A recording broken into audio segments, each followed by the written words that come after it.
This is a recording of Chapter 3's lecture notes, Ecosystems. These are some key questions that we will answer in this chapter. How does the Earth's life support system work? What are the main components of an ecosystem? What happens to energy in an ecosystem? What happens to matter in an ecosystem? And how do scientists study ecosystems? There are four major components of the Earth's life support systems. They include the hydrosphere, which is the water on Earth, the atmosphere, which is the air, the geosphere, which is rocks, soil, sediments, and the biosphere, which is living things. And all of these spheres interact with each other. And there are a variety of different ecosystems that exist among the different spheres on Earth. So you have ecosystems that are related to the geosphere, the biosphere, the hydrosphere, and the atmosphere. And we will discuss these in more detail.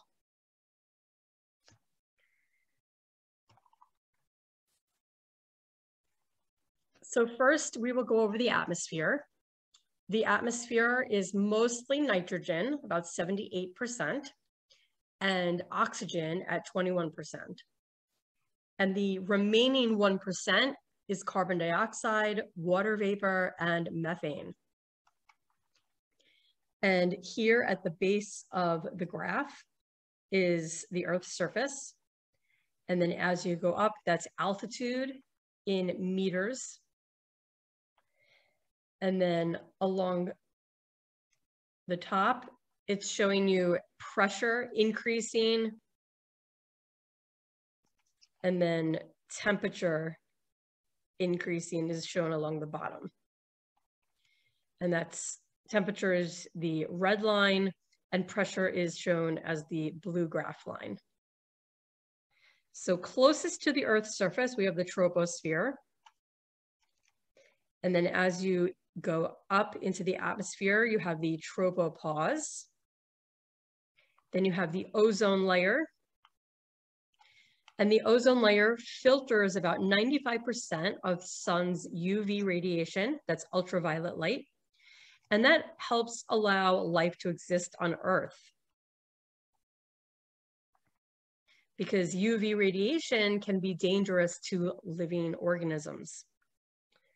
So we like this ozone layer. It's protective. And then as you go up, we have the stratosphere, stratopause, mesosphere, mesopause, thermosphere.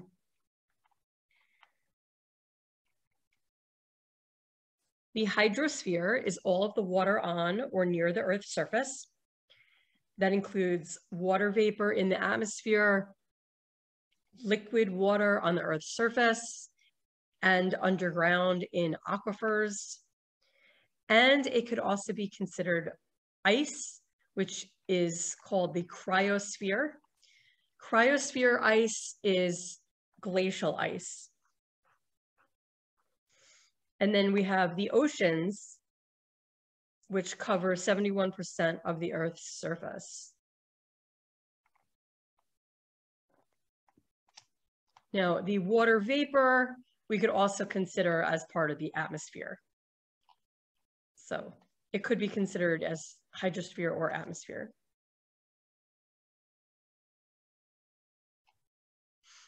Then the geosphere includes the solid rock, the molten rock, which is magma and lava, soil, and sediments. The Earth's interior includes the core, the mantle, and the crust. Soil contains nutrients, which helps support the food chain. And the crust contains many resources that we use. For example, coal, natural gas, oil, metals, geothermal heat. And then we have the biosphere, which is wherever life is found. And we will discuss throughout the semester how the biosphere interacts with the rest of the spheres on Earth.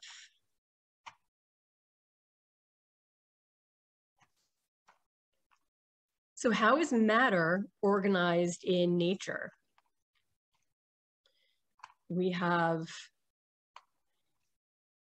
the atom, molecules, the cell, organism, population, community, ecosystem, and biosphere.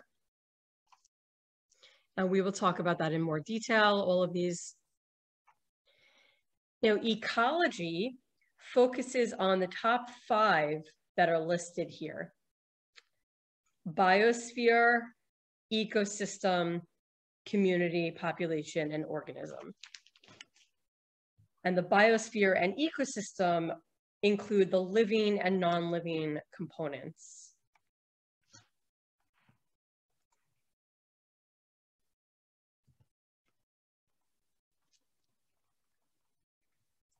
So the biosphere, again, that's where life is found. That's going to be within the air, water, and soil. And soil, again, is part of the geosphere. Ecosystem is a community of different species that interact with one another and with their non-living environment, which includes matter and energy. Community is populations of different species living in a particular place and potentially interacting with each other. And population is a group of individuals of the same species living in a particular place. And an organism is an individual living being. So as you go from organism to biosphere, it's getting broader and broader of categories. And then cell, molecule, and atom get smaller and smaller. They're smaller and smaller components.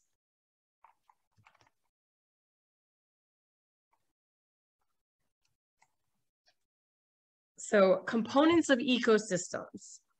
Ecologists assign all organisms in an ecosystem to a feeding level. We call these trophic levels. And these depend on their source of food or nutrients. A trophic level is the level an organism is assigned to in the food chain within an ecosystem. So different levels, we can include producers and consumers. And producers are also called autotrophs. Consumers are also called heterotrophs. So first we'll talk about autotrophs. Those are the base of the food chain. Those are organisms that can make the nutrients that they need as food. So they basically make their own food. And this can include plants, algae, and phytoplankton are all examples. And they make their own food through the process of photosynthesis. So for example, you take carbon dioxide, water, and solar energy, and autotrophs are able to then make glucose. Glucose is then the food that they eat, but they made it themselves. And then a byproduct of that is oxygen. So plants will release oxygen into the atmosphere during the process of photosynthesis, along with making glucose. So glucose is their food. And then we have heterotrophs, which are consumers, and those are organisms that get nutrients from feeding on other organisms. So here is a fox and a rabbit, and the fox might eat the rabbit as its food. There were different types of heterotrophs. And the first one we're going to talk about is primary consumers. These are herbivores. So herbivores eat plants, okay? So those are heterotrophs, consumers that eat plants. Then you have carnivores, which eat meat. And then to break down the carnivore category, we have secondary consumers, which eat the meat of herbivores. Okay, so secondary consumers eat the primary consumers that eat the plants. Tertiary consumers eat other carnivores. Omnivores eat meat and plants. Now, we as humans are omnivores. We eat meat and plants. Examples of other omnivores, we have pigs, bears, raccoons, primates, which are apes, gorillas, as examples. Birds, okay, so a bird could eat seeds, but then also worms and insects. So worms and insects are animals. So they're eating plants and animals.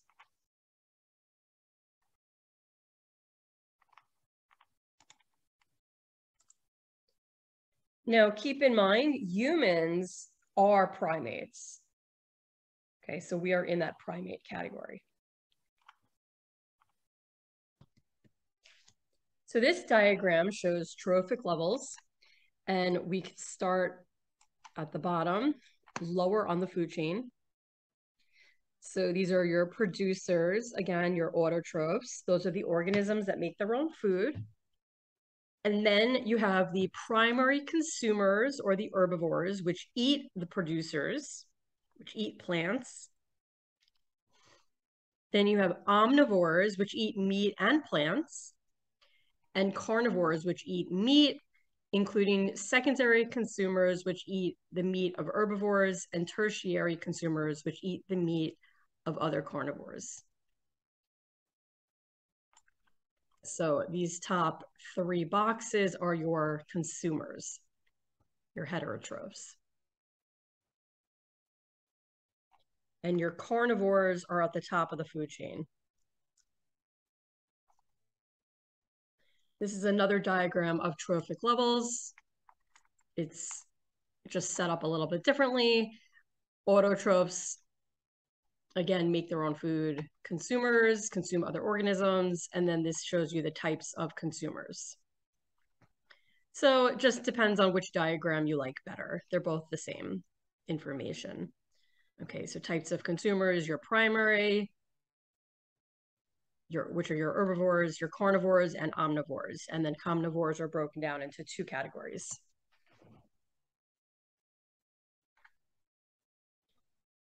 So chemical energy is stored as nutrients in the bodies of organisms, and also wastes from organisms. Wastes would be similar to talking about cow manure. So the cow manure contains a lot of nutrients in it, and that's why it's useful as fertilizer on a farm, let's say. And then crops are able to get the nutrients from the manure, and then they're able to grow. So chemical energy flows through an ecosystem from one feeding level to another. And again, the feeding levels are your trophic levels. And the sequence of organisms that serve as an energy source for the next trophic level is called a food chain. So this diagram represents a food chain where you have the energy that starts with organisms making their own food, and that energy and nutrients go through the food chain by animals eating other animals and animals eating other organisms like plants.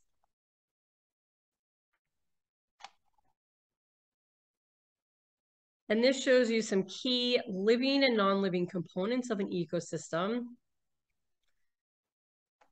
So you have carbon dioxide, and you have sunlight. And then a producer is using materials from the environment to make its own food. And it's taking nutrients from the soil, and it's taking water from the soil. And some of those nutrients came from decomposition of animals that died. So here is a rabbit, and it's going to decompose, break down, release the nutrients, and then this tree could use those nutrients. This is the primary consumer, secondary consumer.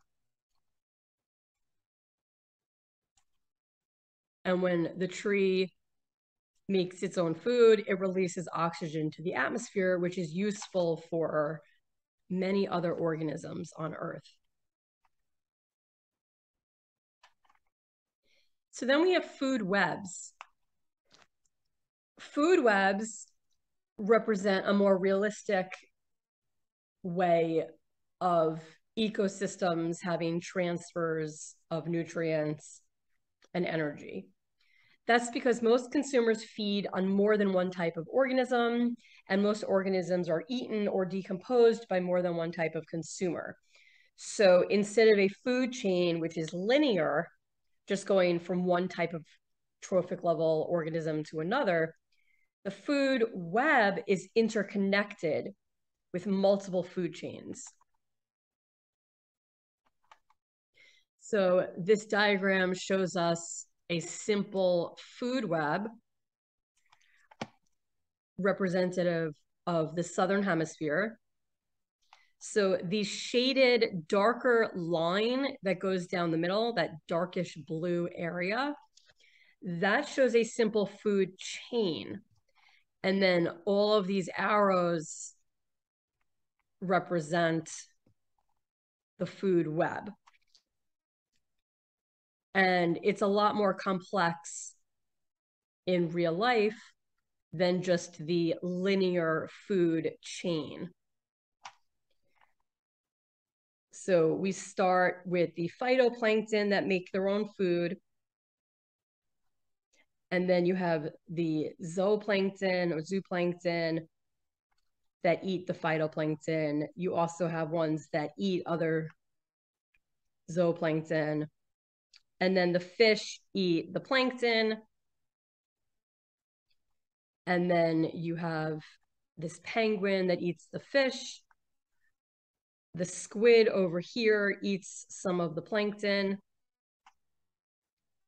The bird, and these penguins are eating this krill, these little tiny crustaceans, which ate the plankton. Then you have this leopard seal, which eats squid, emperor penguin, Adelie penguin. So you see how that works? Okay. And then you have humans at the top, which theoretically could eat all of these animals. Not necessarily eating all of them because of preference, but you can.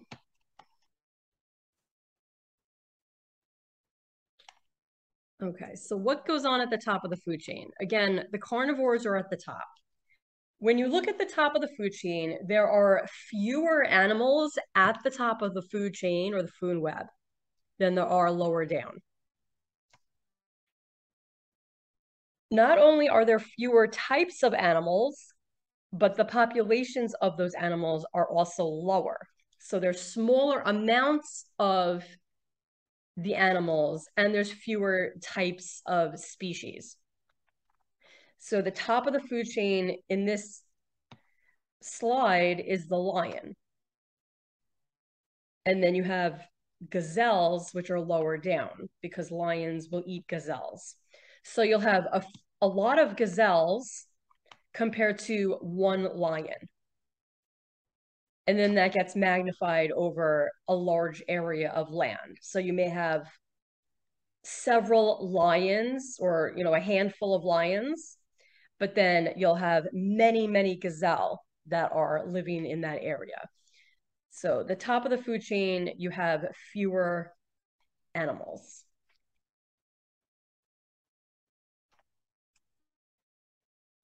So now we're going to talk about biomass and energy transfer.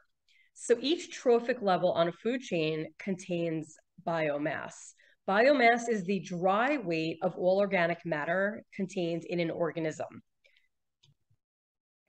And the dry weight is measured by burning off or drying out all of the moisture from material. And then you weigh the dried material after the moisture is gone. Energy stored in biomass is transferred from one trophic level to another, which with each transfer, energy is used up and lost to the environment in the form of heat. And it's up to 90% loss of energy when you go from one trophic level to another. And I will explain in more detail. This is mainly due to loss of heat. So not all of the energy is transferred to the next trophic level, because energy is used up when organisms move around, when they digest their food, they undergo respiration.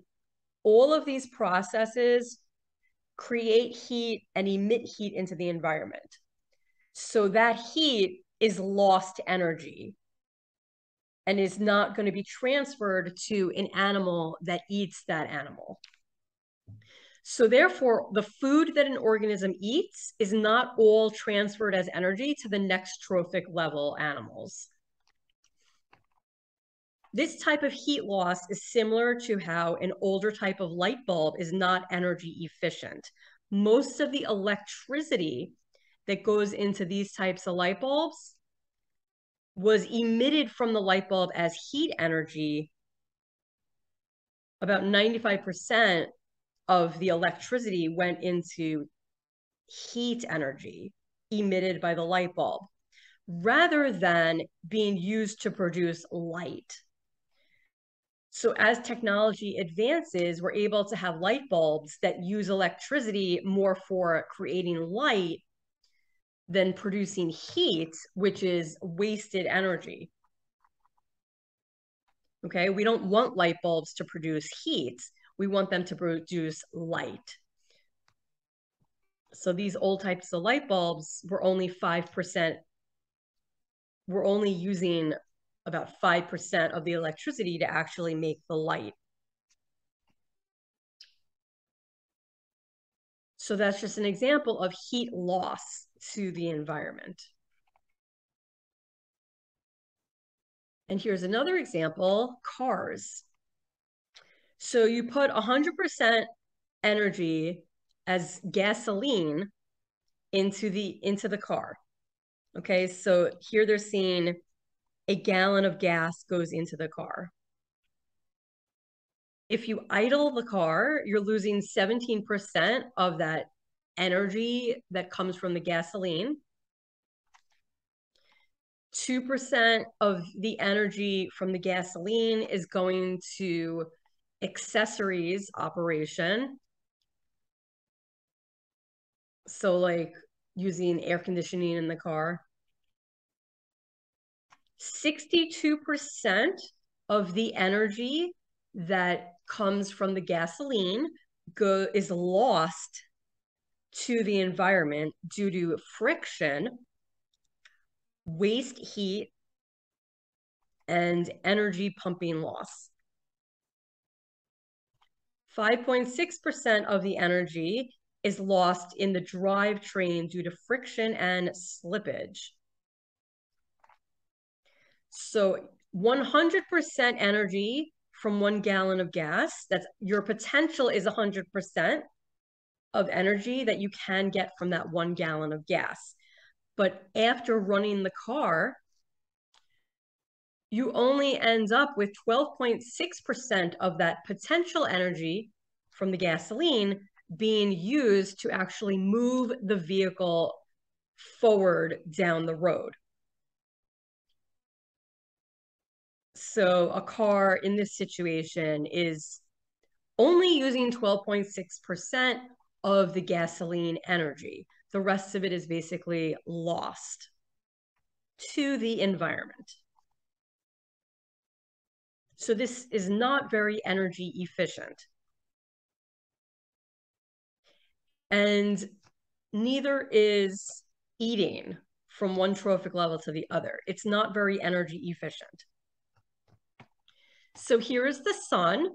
You are getting into your food chain. You're getting 100% of the sun's energy.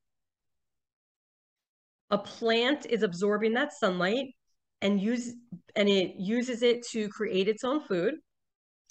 Now, in the process, it uses up a lot of the energy. Also, by growing and existing and going through respiration to use the food that it made, a plant uses up a lot of energy. So you're not transferring 100% of that solar energy that you input into the system. That is not 100% being transferred to animals that eat plants.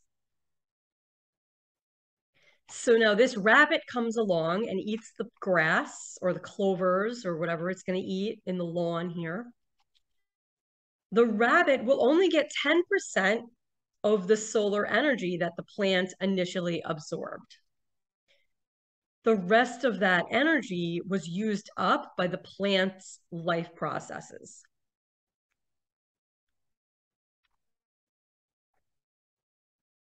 Okay, just like you're putting in 1 gallon of gas, you have the potential for 100% of that energy to go towards moving the car, but you only really get 12.6% use out of the gasoline because of all of this loss of energy to the environment. Okay, so the plant is absorbing 100% of the sunlight, but 90% of that sunlight energy is being used up by the plant as the plant exists. So when the rabbit eats the plants, it's only getting 10% of that energy that the plant initially got from the sun. Now you keep, every time you go down the trophic levels, you lose more heat energy. So again, we start with solar energy. Here are your producers, your plants. You lose a lot of heat to the environment through using up the heat with life processes. And then this caterpillar eats the plant and is only getting about 10% of the original energy that went into the plant. Then this bird eats the caterpillar. The bird is getting 10% of the energy that the caterpillar got because the caterpillar uses up heat and energy in its life processes, and so on until you get to the top carnivores. So you can think of it like this. When a lot of people sit in a room together, the room can start to feel warmer because everyone's bodies are releasing heat to the environment. So that body heat is energy loss to the environment. So that is why in the wintertime, you might wear a hat covering your ears, covering your head, because you want to prevent some of that heat loss to the environment.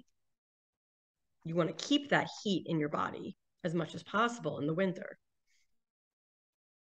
And this shows you as you go from trophic level 1, 2, 3, 4, you have about a 90% loss each time.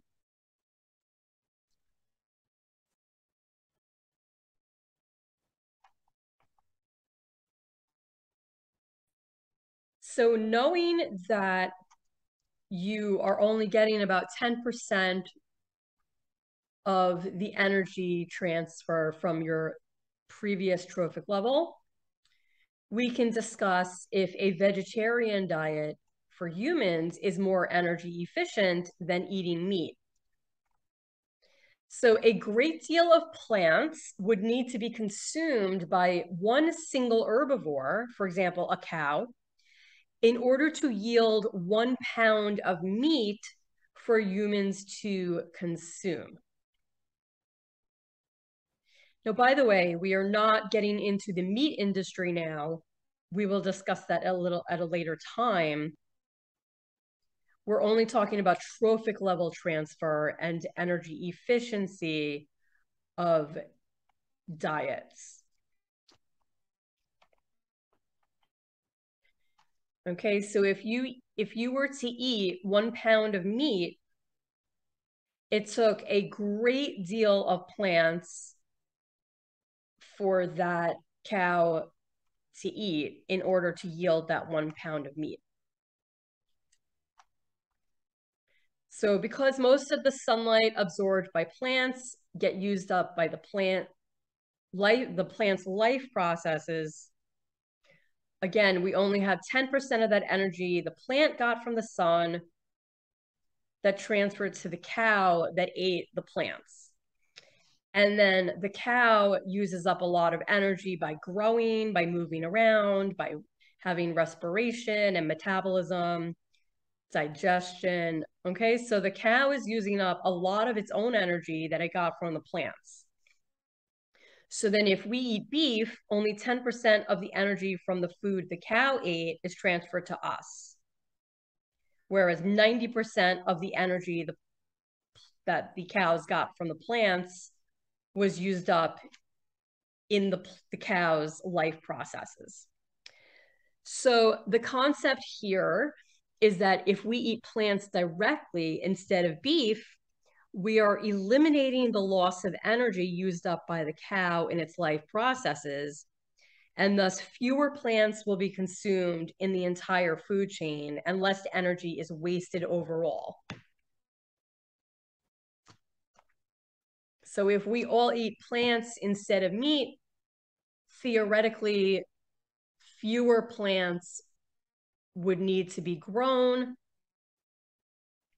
and fewer plants would be eaten overall in the entire food chain.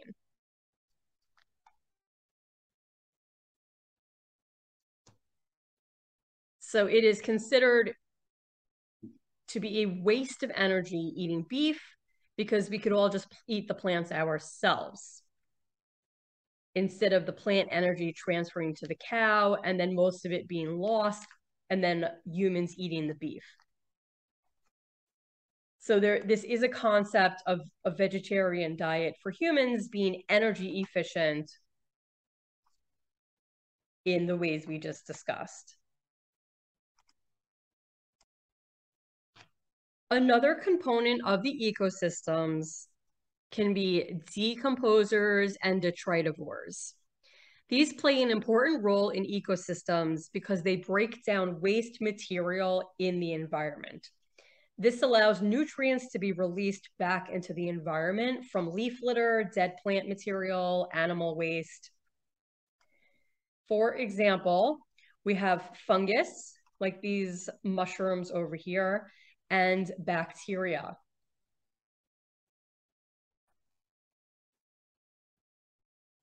And here we have a diagram of a log. And we have decomposers, detritus feeders, which are waste feeders. They are eating the dead wood here. Here's termites and carpenter ants, dry rot fungus, some beetles. Here's some more fungus. Now, detritus means waste. It's like garbage, trash. That's what detritus means. So it's not animals. It's organisms that are feeding on trash or waste. That's what detritivores are. So eventually this log will be broken down into simpler inorganic nutrients that will then end up in the soil, and then plants like a new tree can come and grow in that soil. So we need decomposers and detritivores to eat up dead material so that it can be reused as nutrients for new life.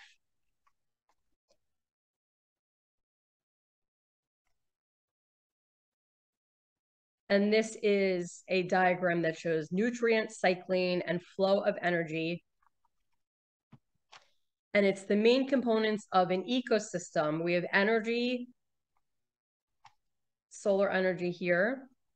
You have chemical nutrients, carbon dioxide, oxygen, nitrogen, different minerals, and different organisms, producers, consumers, your decomposers.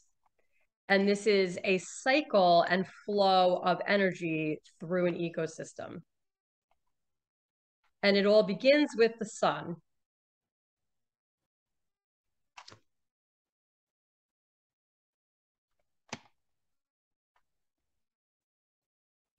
So we will go into more detail about nutrient cycling. Decomposers and detritus feeders are key to nutrient cycling. Otherwise, the earth would be overwhelmed with dead plant material and animal waste. We would just have piles of garbage everywhere.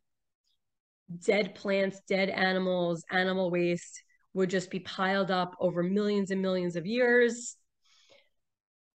if we did not have decomposers and detritivores breaking those materials down and releasing nutrients.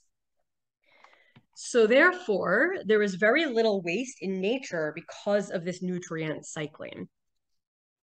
Now, humans can disrupt the cycle of the nutrient cycle by putting trash into a landfill, trash like kitchen scraps. If we put them in the garbage and they end up in a landfill, landfills usually are lined on the bottom with a clay layer and plastic layer. So the materials in the landfill are unable to go into the ground below the landfill.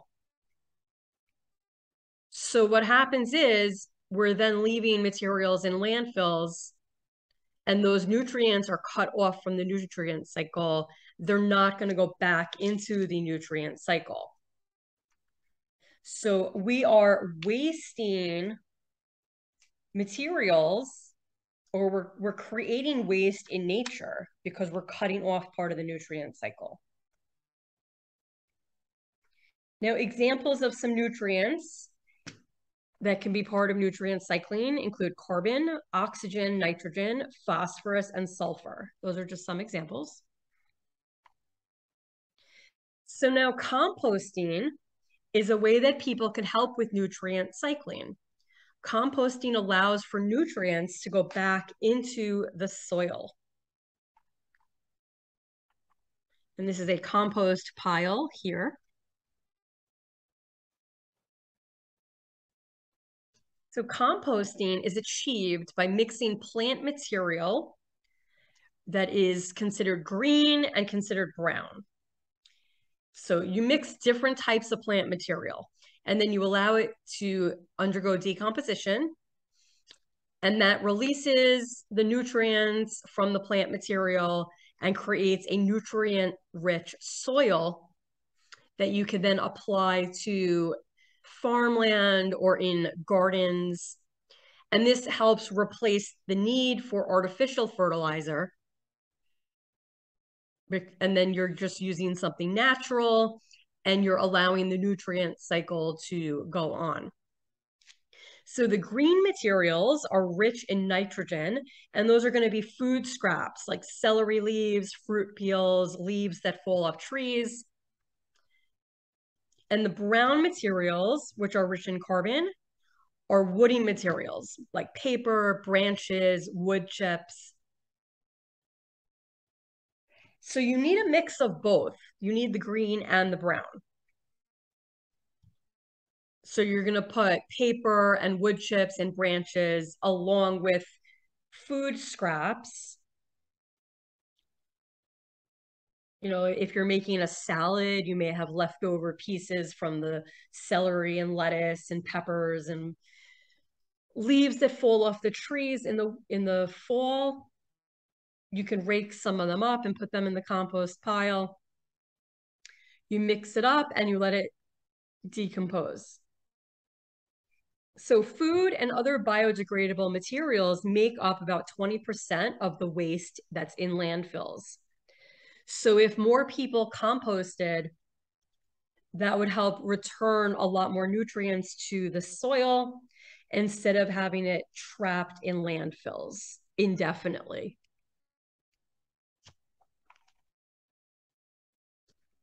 Does your town or city have a composting program?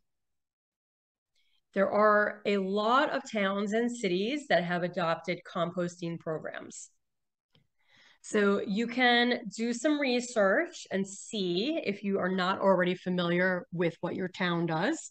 You can look into this. And if your town or city does have a composting program, you can discuss it in the discussion section of the course Blackboard page. Now, you can also discuss, if you do not have a composting program, you can discuss if you think it would be a good idea.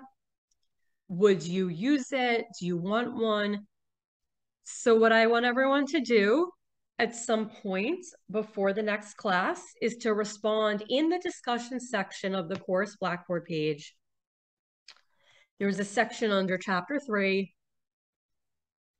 The thread is this question here about the compost. So you're going to write a little something about your answer here, okay?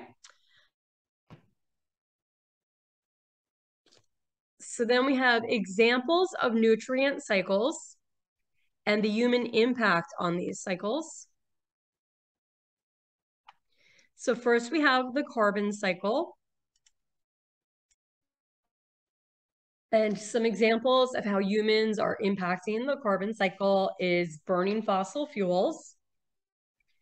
Fossil fuels are like oil, natural gas, coal, and those materials contain a lot of carbon.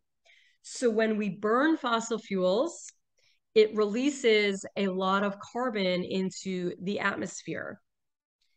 But then there is less carbon buried in the earth in the form of coal and oil and natural gas.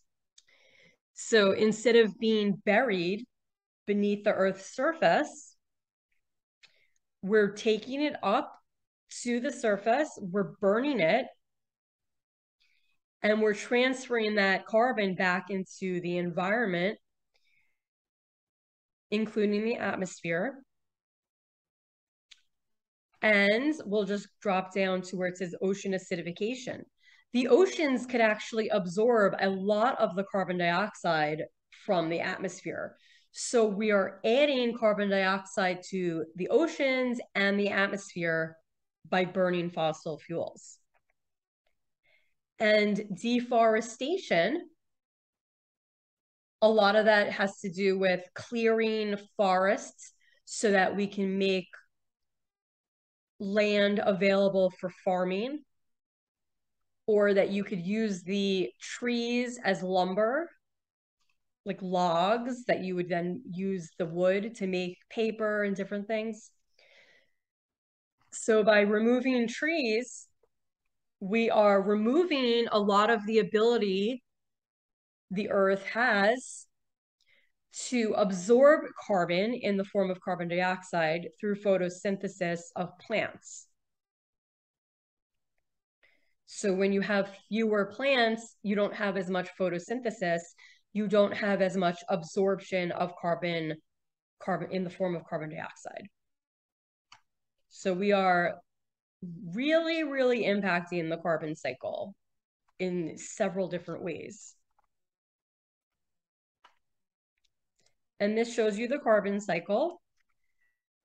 The words in blue are processes. Okay, so deforestation, forest fires, respiration, photosynthesis, burning fossil fuels. These are processes, and reservoirs are areas where you are keeping a material, whether it's buried or it's held in that area for long periods of time. So here are fossil fuels underground. Those are reservoirs for carbon because the carbon is staying down there for long periods of time. Another reservoir for carbon is plants because the plant material holds carbon in it. Then we have the oceans, which are holding a lot of carbon dioxide. Rocks like limestone contain carbon. Okay, so those are reservoirs. And then carbon dioxide in the atmosphere is a reservoir. Now the blue arrows are natural pathways, and the red arrows are pathways that are affected by humans. Now, the largest arrow in this diagram is burning fossil fuels. So that is the largest component in the diagram here. And then forest fires, I just want to point out, you do have a natural pathway as well as a human-caused pathway. It depends on the cause of the forest fire. Then we have the nitrogen cycle. Examples of our impacts on the nitrogen cycle include fertilizer runoff. So fertilizer contains nitrogen in it as one of the nutrients. So when you apply fertilizer to farmland and then it rains, the nutrients from the fertilizer are going to run off into rivers and then ultimately lakes and oceans. So that is one way that we're disrupting the nitrogen cycle. Also, by burning fossil fuels, we allow nitrogen oxides to be released into the atmosphere. So that is another impact of humans on the nitrogen cycle. And then we have another diagram. So again, the blue is processes, yellow is a reservoir, red arrows are humans, blue is natural. So volcanic activity, you have nitrates in soil, ammonia in soil, which is a good source of nitrogen for plants. Nitrates from fertilizer runoff, right? So here's a farm and that runoff goes into the lake and then into the ocean.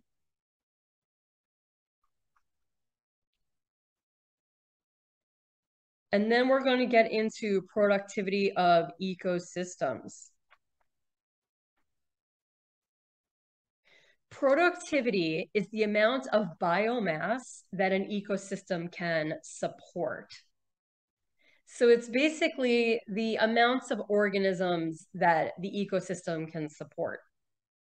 But it's measured in the biomass, which again is the dry weight that we talked about earlier. So gross primary productivity, or GPP, of an ecosystem is determined by how much solar energy can be captured and stored as energy by producers in the ecosystem and how quickly that process can be achieved. So it's based on the photosynthesis.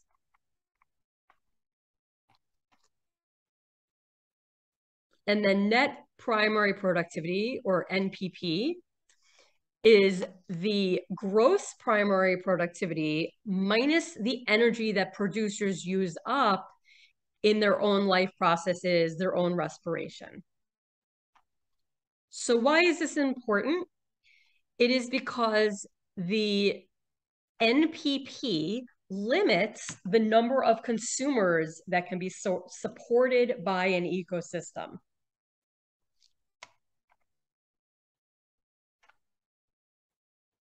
So which do you think would have more productivity, a desert or a rainforest? And think about why you are choosing your answer. And you can respond to this question in the discussion section of the course Blackboard page. There is a separate thread under chapter 3 in the discussion where you could put your answer. Okay, which do you think would have more productivity, a desert or a rainforest?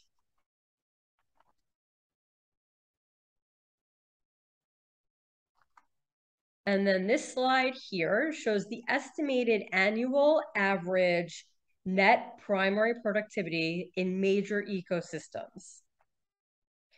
And it's shown in kilocalories of energy produced by square meter per year. So we have terrestrial ecosystems shown in green. Terrestrial means land. So it's based on land.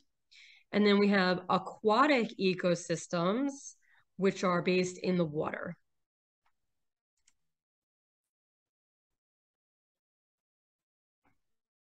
So when you look at the terrestrial ecosystems, your swamps and marshes, tropical rainforests, and temperate forests are pretty high up in the amounts of productivity that they have.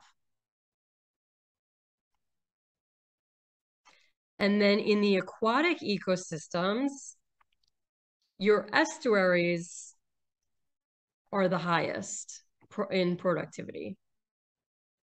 An estuary is an area where a river meets the ocean. An example would be the Meadowlands in New Jersey. That's an example of an estuary. So that has high productivity. And then as you go down this list, it gets lower and lower. Now going back to the land, the extreme desert is very low here. Desert scrub is also very low. Tundra is low. Okay, so going back to this question, you're going to focus on the why. Why do you think you would have more productivity in one versus the other?